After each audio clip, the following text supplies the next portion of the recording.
Subliminal messages have always haunted the fringes of my awareness, filed away with phantom phone vibrations and the strange synchronicity of streetlights all turning green at once. I had dismissed them as compelling myth, a relic of debunked cinema tricks from a bygone era. Yet a recent 30-day journey has produced results that my rational mind can barely comprehend. Results that are, to be honest, deeply unsettling.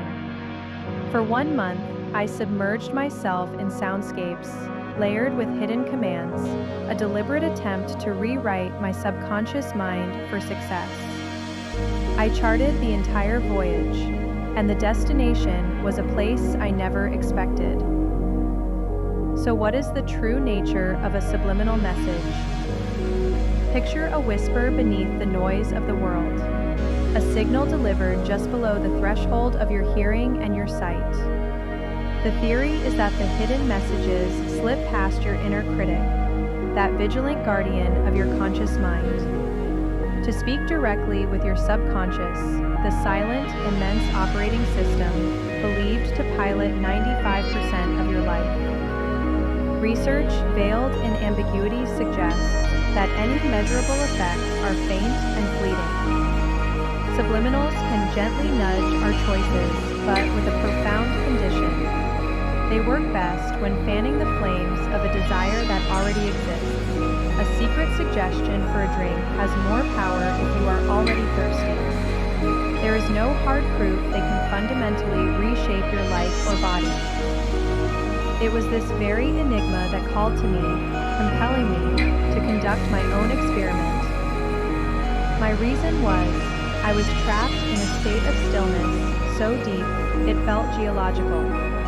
Professionally and creatively, procrastination had become more than a habit. It was the very air I was breathing. My one singular goal for this experiment was to shatter this paralysis, to finally silence the relentless internal siren song of distraction. It was time for me to create a clear map of my starting point.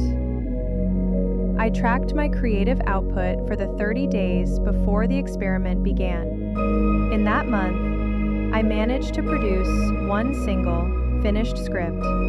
2 others languished, barely begun. I remember countless hours staring into the void of a blank page, feeling as if my creative well had not just run dry, but that the very earth beneath it had cracked. On a scale of 1 to 10, my focus was a generous 3. That was the ghost I was trying to outrun. For the experiment, I chose a popular subliminal track, one designed to awaken motivation and productivity. Its hidden affirmations were buried inside an hour of tranquil rainfall. This became my sacred morning ritual, to listen to the entire recording, coffee in hand, before the day's first email could reach my mental defenses. I swore to uphold this practice. During the first week, I felt absolutely nothing. If anything, the ritual felt hollow, almost comical, listening to the sound of rain and waiting for a miracle. By the 5th day, my own doubt became a deafening roar, and I nearly surrendered the entire project. Then, on the 8th day, a subtle tear in my reality appeared. I sat at my desk, and for the first time in what felt like an age, my hands did not instinctively reach for the hollow glow of a social media feed. I just began to work. It wasn't a lightning bolt of inspiration, but something far stranger, this sudden, unnerving, and complete absence of my usual resistance. Through the 2nd and 3rd weeks, more of these quiet deviations from my old self began to emerge. I noticed the complete reversal of my deepest patterns. It felt like less of an outside force was pushing me, and more as if my own will was being slowly turned up to full volume. This echoes the theory that subliminals are best to amplify a goal you already hold sacred. And now we arrive at the revelation, the cold, hard numbers that still send a shiver through the logical part of my mind. In the month before the experiment, I created 1 script. In the 30 days I spent listening to the hidden messages, I completed 6. My focus on that same scale of 1 to 10 climbed from a 3 to a solid 8. This was more than just an increase in productivity. The very essence of the work transformed. It was no longer a chore, but a thrilling process of discovery. This leaves me with a profound mystery. Was this the direct result of secret whispers rewiring the neural pathways of my brain? Or was it the most intricate and powerful placebo effect I have ever unknowingly created for myself?